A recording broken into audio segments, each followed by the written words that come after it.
hawbong piti hazo se sun pha ama san hitabang pha pha biwa pathian thang wa nam han lang keima kamin chu hi le beben buite hi in tuni bible chang kahin sim do di chu hi le sam number ja kha son mi la se ye ja kha son mi la ge ja kha son mi la ko ji sung hi kahin sim de hi in ama san ja kha son mi la se ge an sim pan taw hi te athupi hauna hi pakai da hungku na hi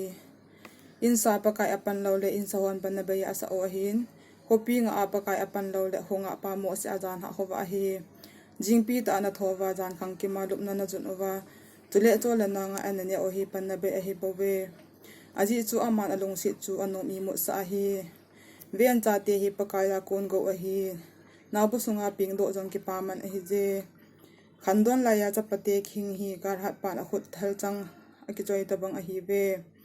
ali ba thei dim che thal chang ki pu pa anon no ma hi je kerkot phungdunga amer mate to ki hojong le ajum solo di hi zakha somni lagi athupi pakai ging panun nom pakai ging adan thu changsi banga chuan pa kui kui hi jong le anun nom hi je nangin na khu su na to ga na ni ading nang da jong pha anom na sa ading hi na in sunga na jinul jong lengpi gui ga phata abang ding na bukung do khang kim bela na chate olip thingba abang di hi je ben hi tabang hi pakai ying mi chu phathei bu chang ding hi je zai on na konin pakai phathei na bu han na hin holhum ke jin jerusalem phathei na mute jin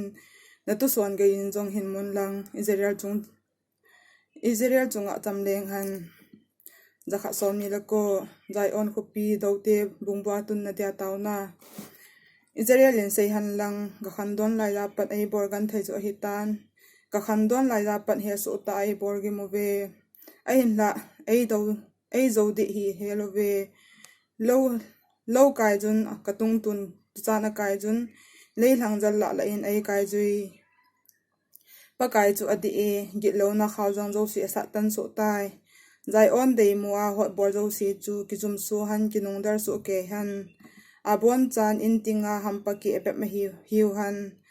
akhan do masanga gop haji tabang hiu han chang at pan a khut tu ding anei lo chang par kan pan a op to sip bi ding anei lo hil tabang ajot pa chanin jong na chungwa pakai phathei bu han kei hon pakai min phathei kabu ve tin sei hi bi han atu thingin sim do naw anei pan phathei bo pi ta han